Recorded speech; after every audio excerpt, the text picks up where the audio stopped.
So now we are going to hear from another Heritage awardee from the previous Heritage Awards.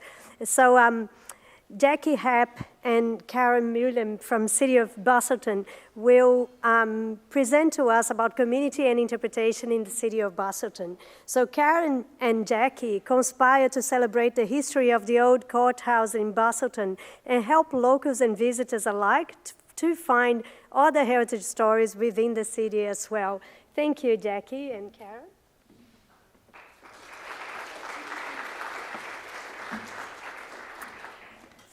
Thank you, Flavia.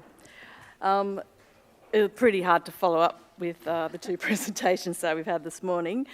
First of all, I'd like to say thank you to Robin Collard and Therese Rioli yesterday for welcoming us onto this country.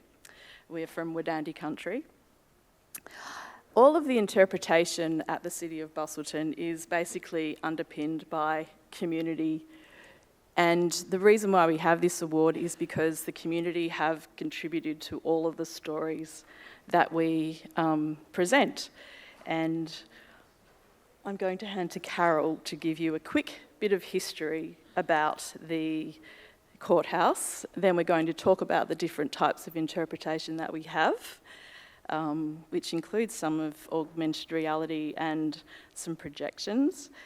And then we'll talk about the Ballarat Engine and also the old Busselton Cemetery. Okay, so just a bit of history. The courthouse complex was commenced in 1860 and it was part of administration for the growing area. During the time, it changed hugely and really has had more inventions than Madonna. So it continues to change and we work towards improving it consistently. So in 1860, the two original rooms were built, which was the bond store and the original courtroom. In 1861, the police station, the day room, the cells, the stables, the exercise yard and the fodder room were built along with the police quarters.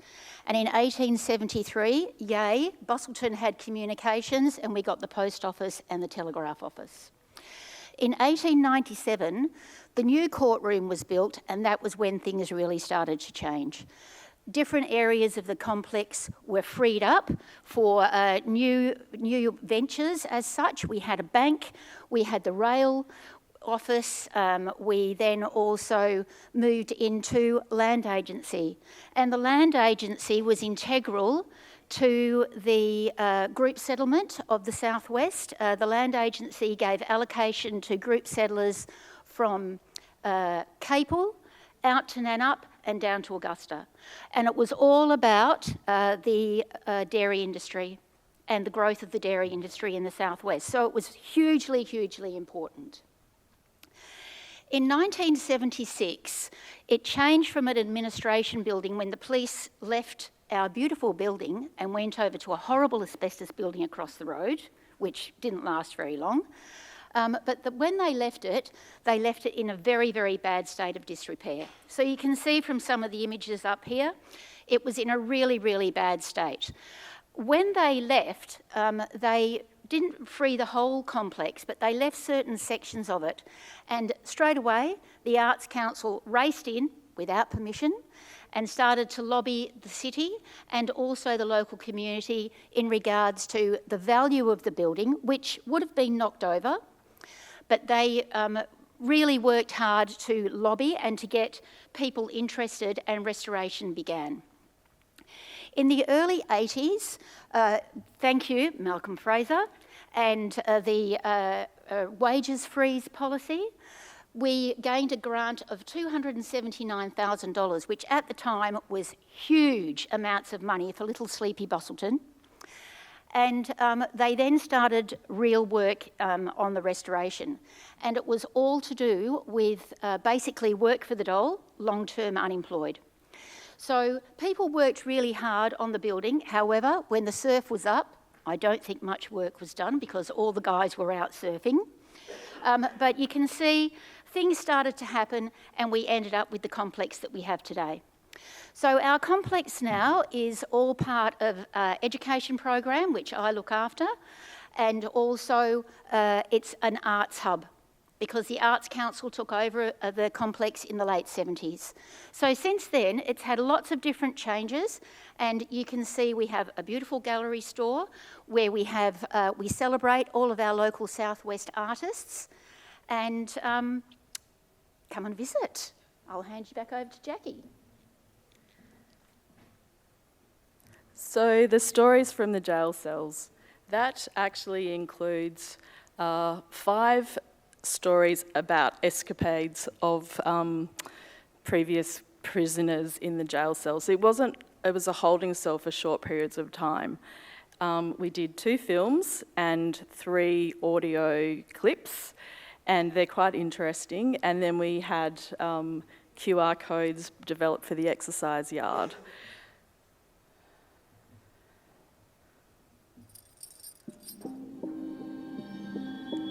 Just a quick outline fly through of the building.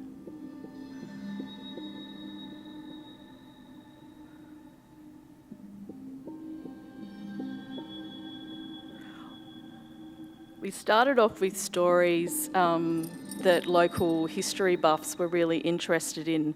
They looked through newspapers and found resources from court transcripts. Did you just notice our starring fellow here? On the doors we have a little outline of each of the 2 movies that we show. That's the native cell. We haven't developed any interpretation for that because we've been working with the local Wadandi elders to try and find something that's going to be supportive of culture but also truth-telling, and there is not very much information around the Aboriginals who may have been in that cell at the time.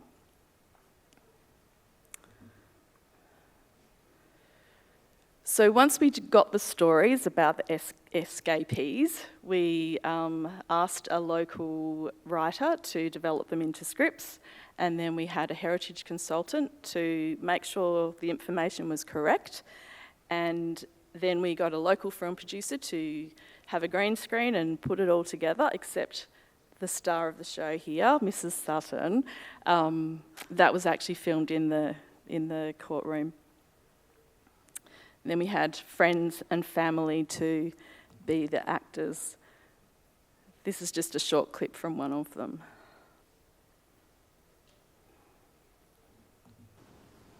My actor. He never done burglary in his life Jackie's before he met daughter. that evil man. 20 years transportation he got on account of him being on his ticket of leave from the theft. It was supposed to be a punishment.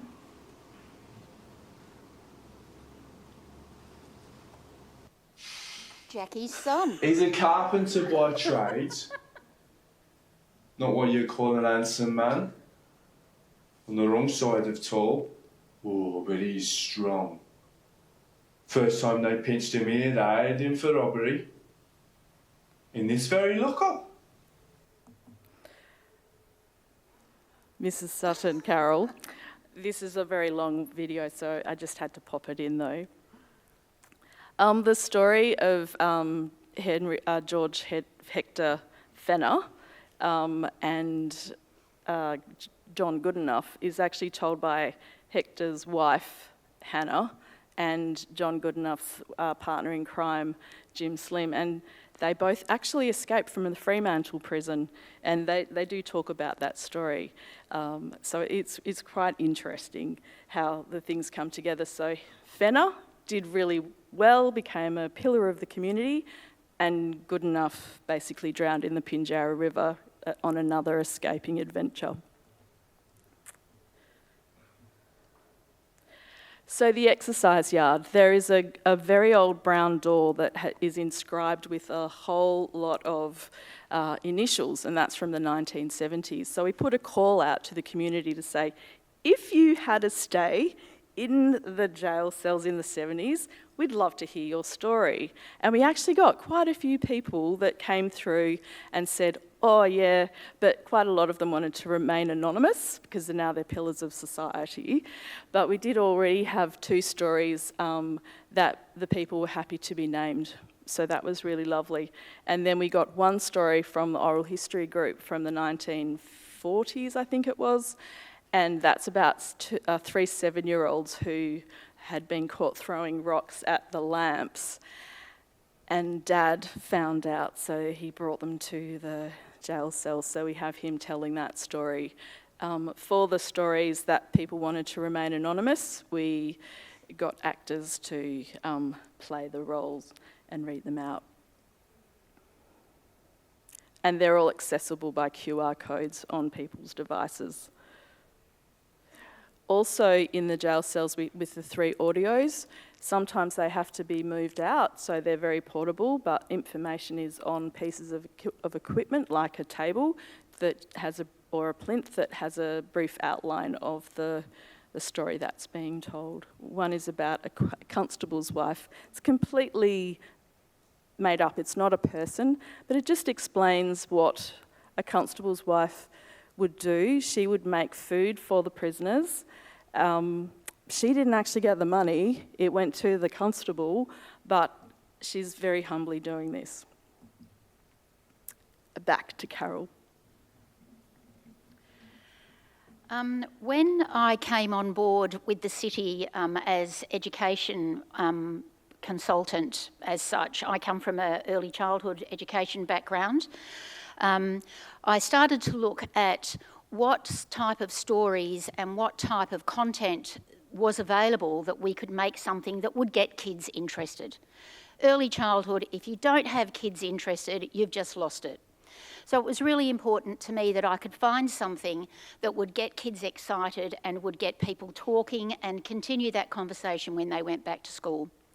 So as I was looking through, because I worked on weekends, I was like going through all of this paperwork and going through digital files. I found that the old courtroom was where the location for the initial inquiry to the wreck of the SS Georgette. So that was huge. Many people might know about the wreck of the Georgette and know the urban legend about Grace Bussell and Sam Yebble Isaacs, which they were definitely there at Calgardup, just south of Margaret River, and assisted people coming ashore from the Georgette. But there were many, many other stories that I found when I started to read these newspaper articles from the day. So once again, we put it out to the local community.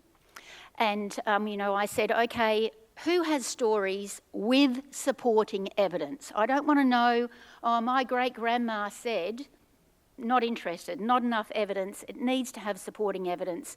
Do you have something? And, oh, my goodness, total gold.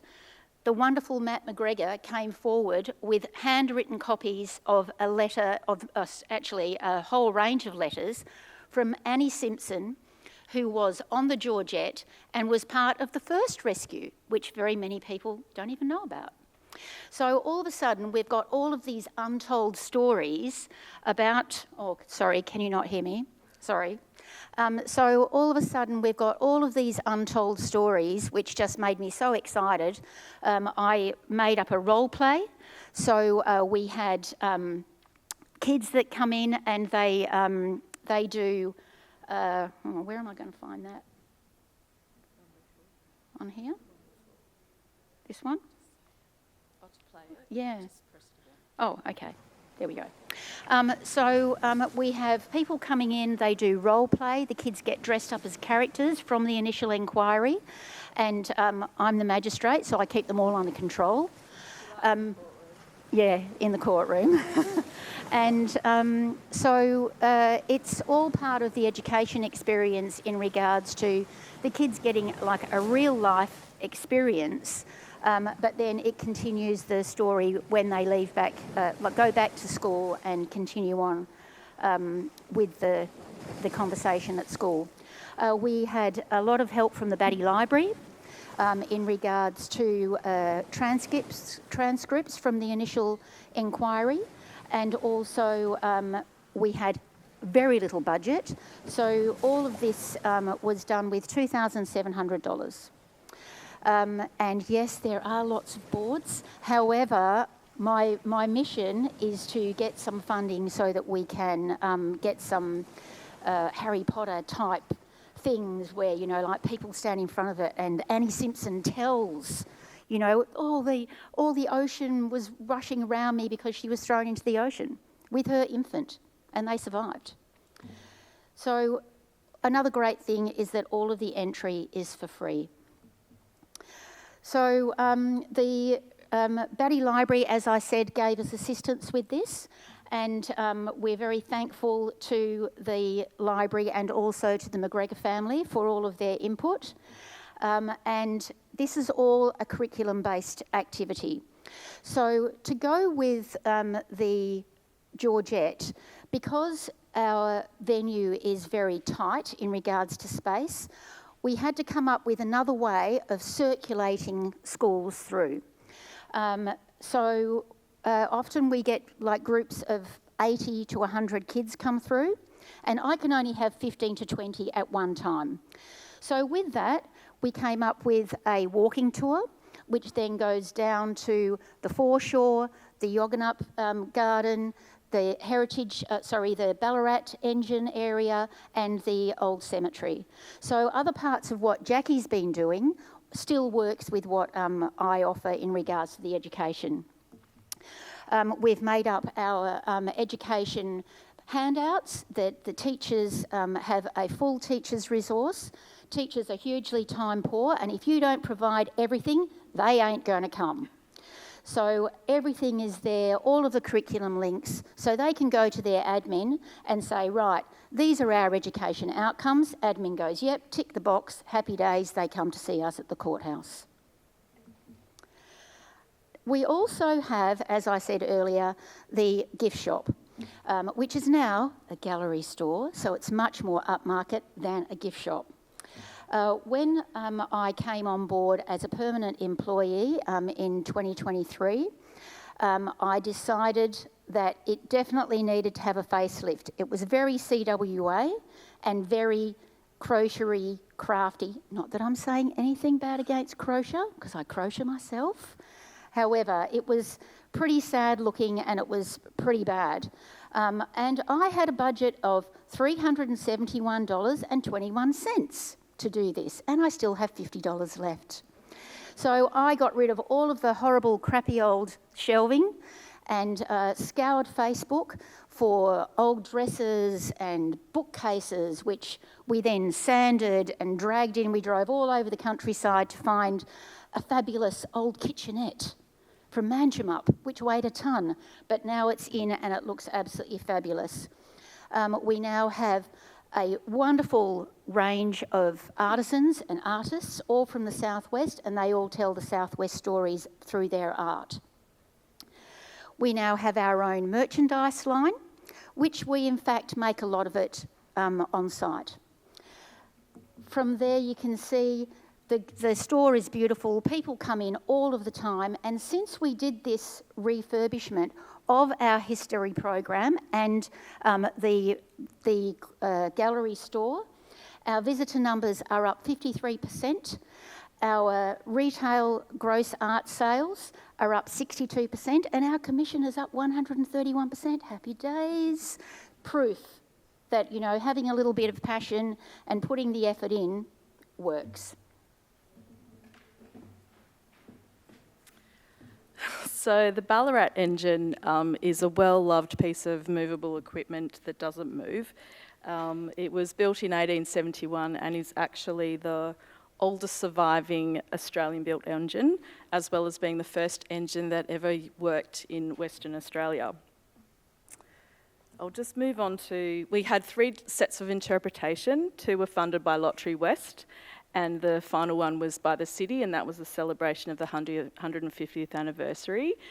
The first set was about the timber industry. Since that has, so the Busselton Jetty now has the Marine Discovery Centre in Railway House, which means that I lost half of the building. So the timber panels have now gone to the Ludlow Timber Forest Group, and they have it on display there. So it hasn't gone to to waste.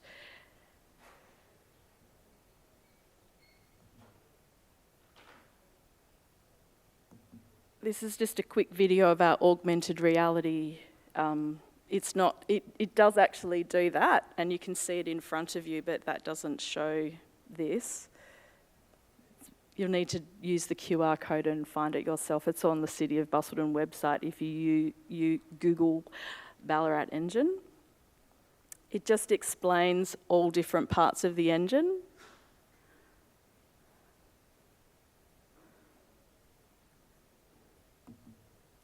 So the other part of the augmented reality was bringing to life all of the stories that we had collected and all of the images that we collected. Local families and visitors used to trek to visit the old steam locomotive Ballarat for a day out. So in the stories, we decide there's in the 150th anniversary, we actually managed to get a photograph from the mayor at the time who had visited when he was a kid.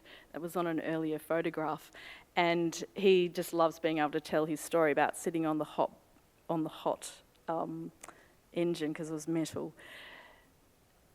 The Ballarat is so well loved, so having all of the stories is from the community from across Australia has been really beautiful to celebrate. The Old Busselton Cemetery. When I first started this project, we had there's only 160 headstones left. They had recorded about 250 names. I worked with a woman, Annie Faithful, who was given a she passed away and she received the Individual Contribution to Heritage Award a couple of years ago. We built that list up to 554 names. It was quite a significant number. And then over the last 2 or 3 years, I've been researching using multiple databases, and we have come up with 947 names, which is quite significant. But along with all of those names are all of these amazing stories. This is the substantial group of businesses, individuals, organisations who helped conglomerate and build out and verify most of those names. The registrar at the births, deaths and marriages, Alison Jackson, was amazing. And this is one of the burial registers from St Mary's, which I went through and highlighted and made sure that they were on our group. There's a bit of confusion about whether some of the people are buried in St Mary's or whether they're buried in the Old Busselton Cemetery. And we've tried to verify as best we can with families and the number of families that have come through. That's a real cracker as well. Just one little story just last week. Mary Seymour is a Dunsborough pioneer. Her husband was William. So William was probably buried in St Mary's with 2 or 3 of the girls, and then the mother is buried in St Mary's. She said, look, Albert George, who is who is a father, we know about him, but he's buried in Adelaide, so you can take him off your list. Okay, that's great. But we don't know who Albert John is. And so I said, oh, okay, this is Albert John, Peel Terrace, Busselton, died June 1910, something like that. He was 8 months old. And his father is Albert George and his mother's Margaret Carruthers or something like that. And I said, it looks like you've found a lost family member. And for an 8-month-old baby, for me, finding a family is such a beautiful thing. And I'm sure that lots of us in the room have that same feeling when something like that happens, just out of nowhere. And that is the real beauty of really engaging with your community. And as I said at the beginning, that is what has underpinned all of our interpretation.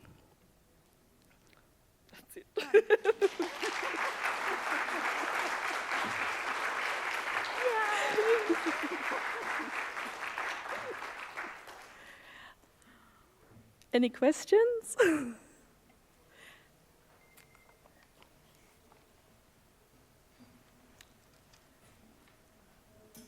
I think there's a lady up the back who's got a...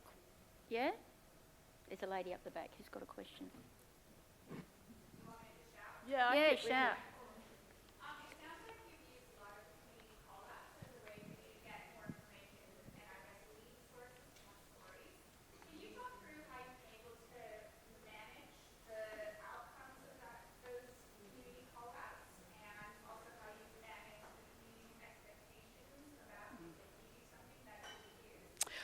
We're really upfront, particularly with the cemetery, that we can't use everything. There's no expectations, there's potential for interpretation in the future, and I do mention that, but we have a record of everyone who's been in touch with that. With the Ballarat engine, again, it's just telling people we can only do so much, and the stories that you provide are really great. If I selected a photograph, it had to come with something else behind it. So it might have been someone who would come down to Busselton on and stay on a particular farm, and then they would list the activities they would do. It wasn't just about the engine, there was another connection, and it had to be interesting as well. I know that with what I've been doing, it's all been, when we've done the call out, they've had to have supporting evidence. So we've had to see or cite something that gives us the proof that when we're actually going to look at presenting something to the community, remembering here too, this is really important, is that in Busselton there are lots of families, founding families, who are still there. So if you don't represent this properly, you'll know all about it. So you need to make sure that when you are representing this information, that it is as close as you can possibly get. And so by then having those conversations with family members that can provide you with evidence, has then made it, I know for me, in what I've done, I'm fully justified with what I've presented. And certainly with the Georgette, it could have been very controversial because there was a big urban legend spun about Grace Bussell, which wasn't really true. Parts of it, yes, but it became bigger than Ben-Hur, and it wasn't. So, I could have really gotten us into a lot of trouble if I hadn't have been really careful with what we were presenting, and to make sure that the evidence was there. And if anyone wanted to say anything, come and have a look, and this tells you. So not only did we have evidence from the community, but also I had a copy of a letter from George Leake, who became the third Premier of Western Australia, and he was on board the Georgette at Calgartup, Redgate Beach, when Yebble, Sam Isaac and Grace Bussell supposedly came roaring down the hill and galloped their horses into the ocean, which of course they didn't. And he has said in his letter that although they were very brave, they didn't do what the papers of the time had said. So, we had plenty of supporting evidence, and that's how we manage it in regards to making sure that what we're saying is corroborated.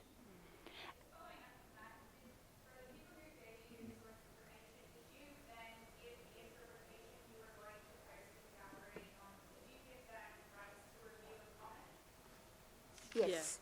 Yeah. Yes, we did. Yeah. Yep. And they're all acknowledged as well. Yep. And with the cemetery, interestingly, different family members will have different ideas, and then you have Samuel Isaacs is actually buried in the old Busselton Cemetery, and the descendants have said we want him to be identified as Yebble or as Isaacs. Yebble Samuel, consistent with everyone else. And so then you have that, the someone who will come in and say, but he was never known as Yebble. This Yebble thing's just come out of nowhere. He was called Samuel Isaacs. See, it's written here, here, and here, and here. And so you have to very politely say, for consistency, we will honour the name that the descendants have decided he will be called.